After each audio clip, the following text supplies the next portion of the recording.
Bonjour, on passe maintenant au deuxième chapitre, les courants de la pensée économique. Donc l'histoire de la pensée économique permet de mettre en évidence trois principaux courants: le courant libéral, le courant marxiste et le courant keynésien. Autour de ces trois courants gravitent plusieurs théories et écoles de pensée.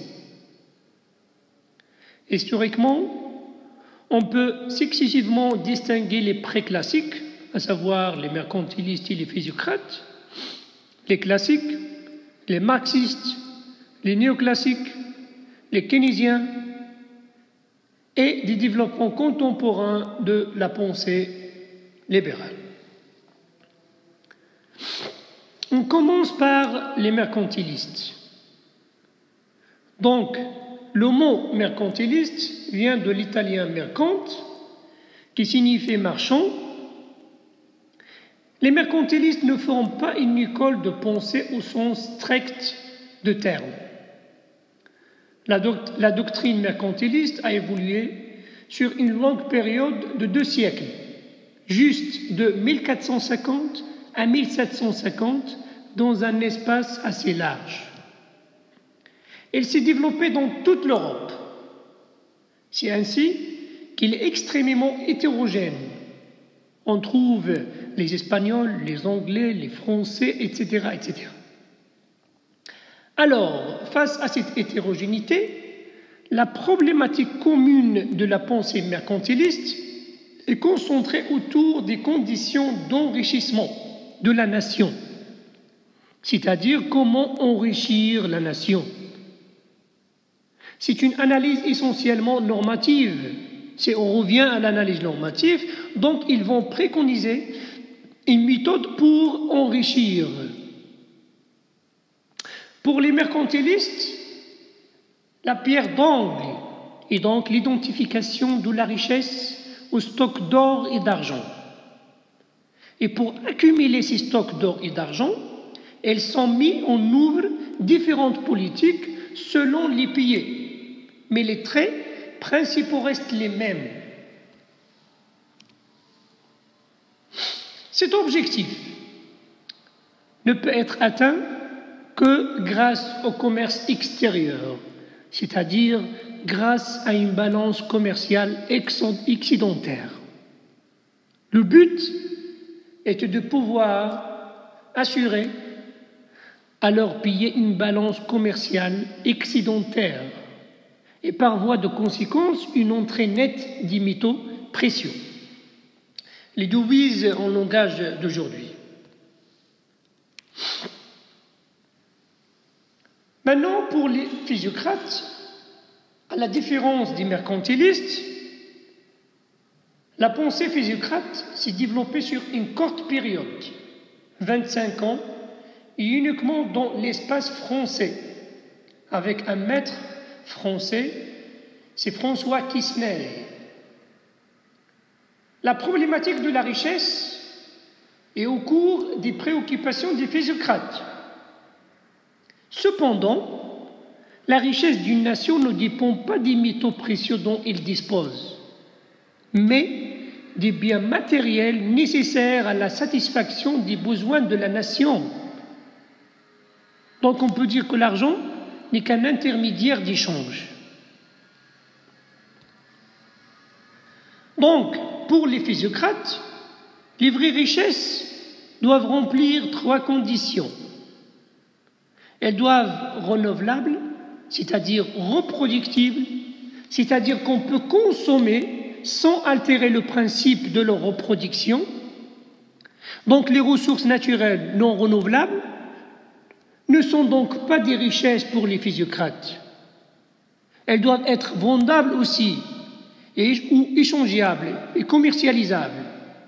Donc un bien qu'on ne peut pas vendre sur le marché n'est pas une richesse. Et encore la nécessité de satisfaire les besoins de l'homme. Donc un bien qui ne peut pas satisfaire un besoin n'est pas une richesse pour les physiocrates. Alors, partant de ces trois conditions, elle retient que la terre est la seule source de la richesse. Par son travail, l'homme ne fait que solliciter la générosité de la terre et l'industrie ne fait que transformer les richesses existantes et le commerce les transmet. Donc, sur trois secteurs, seule l'agriculture est productive de la richesse. Comment donc accroître la richesse? Pour répondre à cette question, les physiocrates ont inventé le concept des avances. Donc, pour les physiocrates, le seul moyen d'accroître la richesse consiste donc dans les avances à savoir les avances foncières, les avances primitives et les avances annuelles. Donc les avances foncières, ce sont les dépenses initiales que font les propriétaires fonciers une fois pour toutes pour l'aménagement de la terre. Je répète, les avances foncières, ce sont les dépenses initiales que font les propriétaires fonciers une fois pour toutes pour l'aménagement de la terre. Par exemple, le défrichement des terres, les déboisements, l'assèchement, les clôtures, ce qu'on peut considérer comme un investissement. Bien sûr, le premier investissement. Les avances primitives, elles sont faites par les fermiers, c'est-à-dire les gens qui louent la terre. Elles comprennent des dépenses d'équipement, des matériels de bataille, donc un peu des dépenses d'exploitation. C'est la sorte de capital fixe. Et les avances annuelles, ce sont des dépenses courantes de main-d'œuvre, de subsistance pour le fermier. Chaque année, le fermier est obligé, bien sûr, d'acheter ses subsistances pour lui, pour ses animaux, les semences et les engrais, bien sûr, pour sa terre. C'est ce qu'on appelle le capital circulant.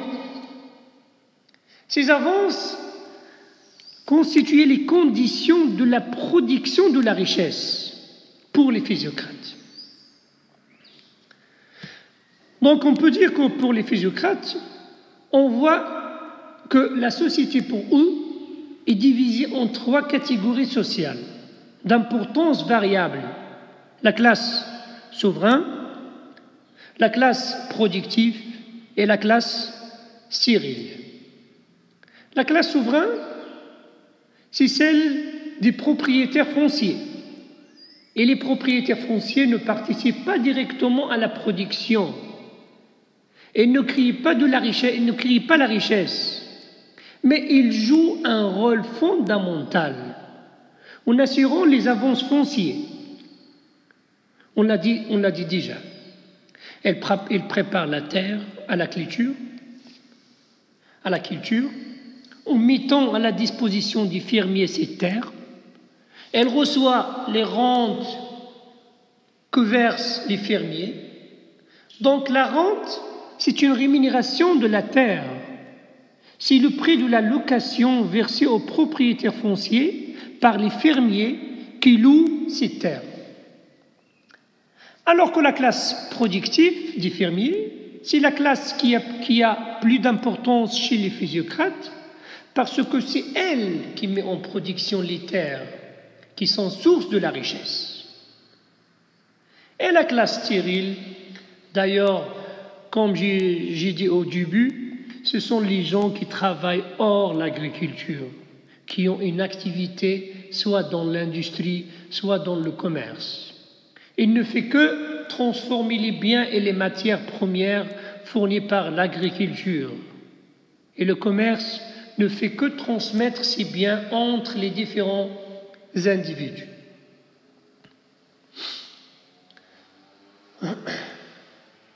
Maintenant, on passe au courant libéral. Deux écoles principales peuvent être distinguées. L'une classique, qui apparaît à la fin du XVIIIe siècle, l'autre à la fin du 19e siècle qui forme le courant libéral.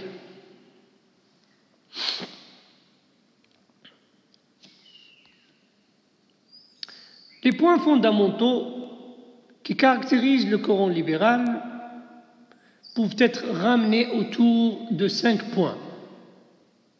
Le premier, c'est la liberté des individus. Donc l'homme, il est libre. L'homme, il est libre de créer son entreprise, de contracter un contrat de travail, de travailler ou de ne pas travailler. Donc pour les libéraux, l'individu, il est libre. La propriété privée. La propriété pour eux doit être privée. Et la concurrence. Pourquoi? Parce que c'est grâce à la concurrence qu'on peut arriver à une meilleure efficacité et efficience. Lorsqu'il y a des concurrents, les prix vont baisser et en même temps, la qualité sera améliorée. Qui va bénéficier? C'est le citoyen. Et le marché toujours comme régulateur de l'économie, c'est-à-dire les producteurs offrent leur production et les acheteurs, c'est-à-dire les demandeurs, demandent librement ces productions et c'est le marché qui va fixer le prix de vente sans aucune intervention de l'État. Donc, l'État ne doit nullement intervenir dans la vie économique. Donc, c'est un État gendarme qui doit veiller au respect des préceptes de la libéralisme, à savoir la production, de la propriété privée, le respect de la concurrence et la liberté des individus. Le qualificatif de l'école classique regroupait un certain nombre d'économistes favorables au libéralisme économique.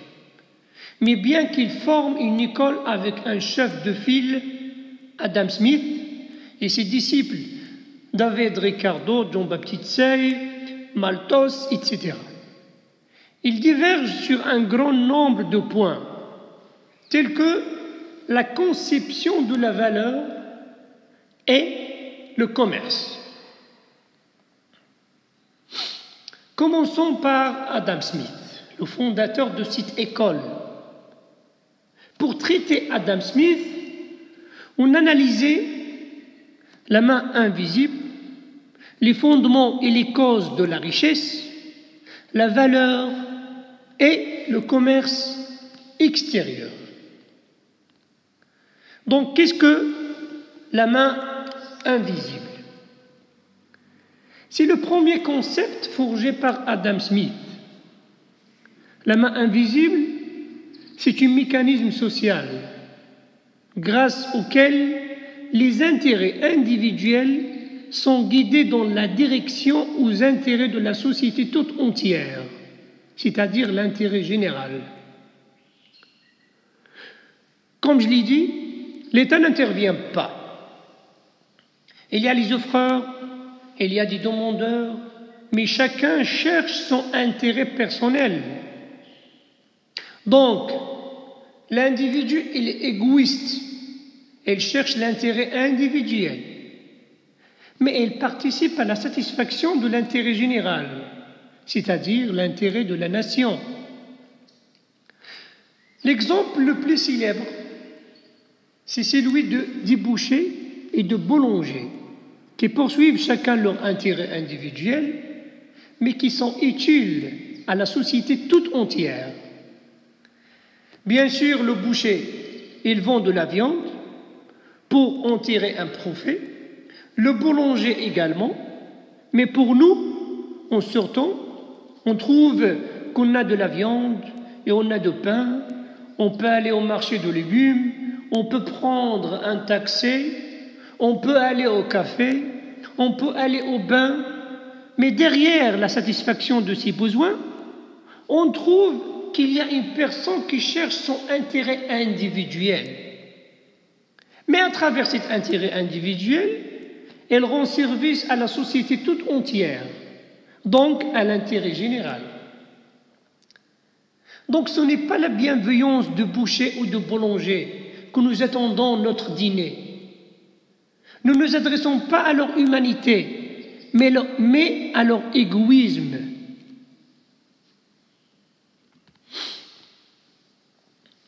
Concernant les fondements et les causes de la richesse pour Adam Smith, Smith rejette les thèses mercantilistes qui considèrent que la richesse consiste dans l'accumulation des métaux précieux. Il s'oppose également aux physiocrates sur la notion de productivité exclusive de l'agriculture. Pour lui, la richesse est l'ensemble des biens matériels nécessaires à la vie humaine. Le travail est la source de la richesse. Cependant, il ne s'agit pas de n'importe quel travail, mais de travail productif. Alors, quelle est la distinction entre le travail productif et le travail improductif? Le travail productif se fixe sur les biens matériels. Il ajoute une valeur ajoutée. Alors que le travail improductif périt immédiatement sans laisser de traces. C'est le cas par exemple de travail domestique. Comment accroître la richesse ou bien quels sont les facteurs d'accroissement de la richesse? Pour Smith, le travail productif tant qu'il est la source de la richesse. Donc il est le facteur essentiel à utiliser avec efficience pour développer la richesse. Et qu'est-ce qu'il recommande? Elle préconise la division de travail. Alors, la division de travail est un moyen d'accroître l'efficacité du travail productif, ce qu'il explique à travers les unes des épingles. Un homme seul face aux différentes tâches à accomplir arrive difficilement à produire 20 épingles par jour. Alors que si 10 travailleurs se partageaient les tâches, la production passe à 2000 épingles dans la journée. Comment donc peut comprendre que la division de travail accroître la production? Cette augmentation considérable de la production est due, selon Adam Smith, à 3 raisons. Le développement de l'habilité des travailleurs. Pourquoi? Parce que, spécialisé dans une tâche, l'individu ou bien l'ouvrier, il devient habile, c'est-à-dire un expert. Il maîtrise bien ses tâches. Le deuxième, c'est l'économie du temps, car l'ouvrier ne passe plus d'un travail à l'autre. Et le troisième, c'est l'augmentation de la propension à innover, car en faisant la même tâche, l'ouvrier comprend bien la machine, elle est en mesure d'améliorer et de faire des inventions et des innovations.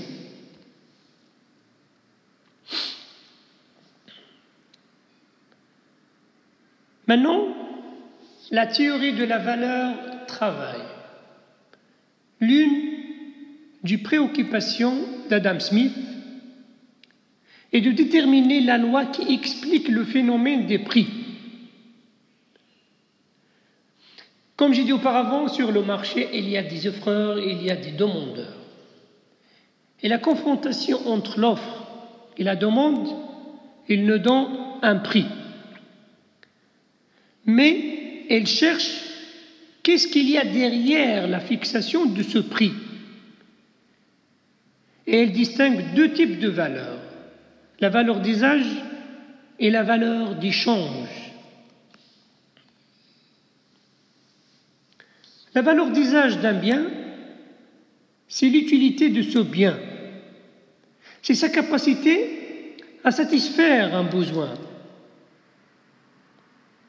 La valeur d'échange, c'est-à-dire sa capacité à échanger contre d'autres produits.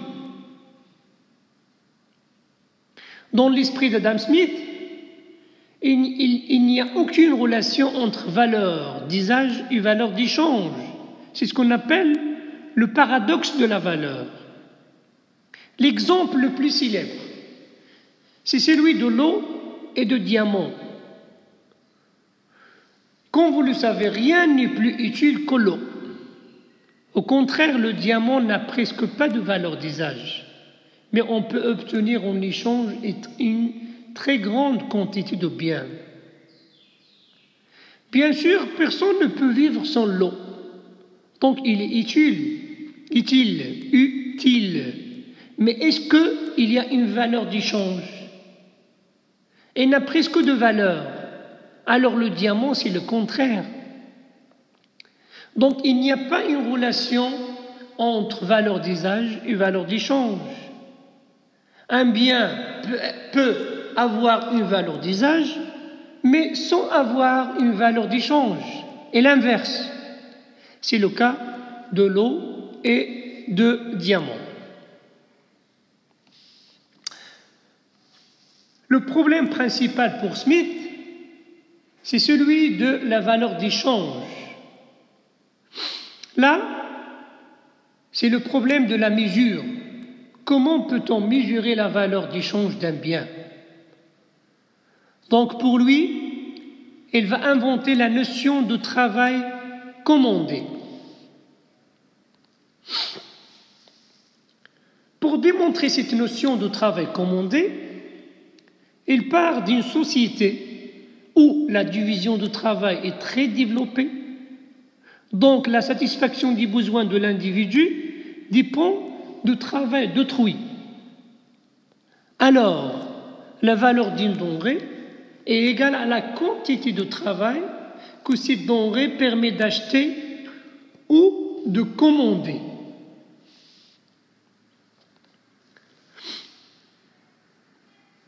Le travail est le meilleur étalon de la valeur, mais il n'est pas le seul élément constitutif de la valeur. Dans les sociétés avancées, où le travail est assisté par le capital, c'est-à-dire les facteurs de production, chaque fournisseur de capital a besoin d'une rémunération. Le propriétaire foncier, il a besoin d'une rémunération. Et le travailleur aussi, il a besoin d'une rémunération. La valeur réelle donc de la marchandise est équivalente à la rémunération de ces trois facteurs de production. Donc pour lui, le commerce extérieur est avantageux parce que, comme je l'ai dit, un pays ne peut pas produire tous les biens pour satisfaire les besoins de la demande intérieure. Donc, il a besoin d'importer des marchandises pour satisfaire la demande intérieure. Et également, il ne peut pas consommer toute la production interne, donc il a besoin de vendre à l'extérieur. Donc, pourquoi on dit le commerce extérieur est pallié à l'étroitesse du marché intérieur? Il est donc un facteur de développement. À partir du moment où les échanges se sont conformément aux avantages absolus. Qu'est-ce qu'il veut dire par les avantages absolus? Les avantages absolus, c'est-à-dire si un pays étranger peut ne fournir une marchandise à un prix inférieur à notre coût de production, il veut mieux l'acheter de ce pays au lieu de la produire nous-mêmes.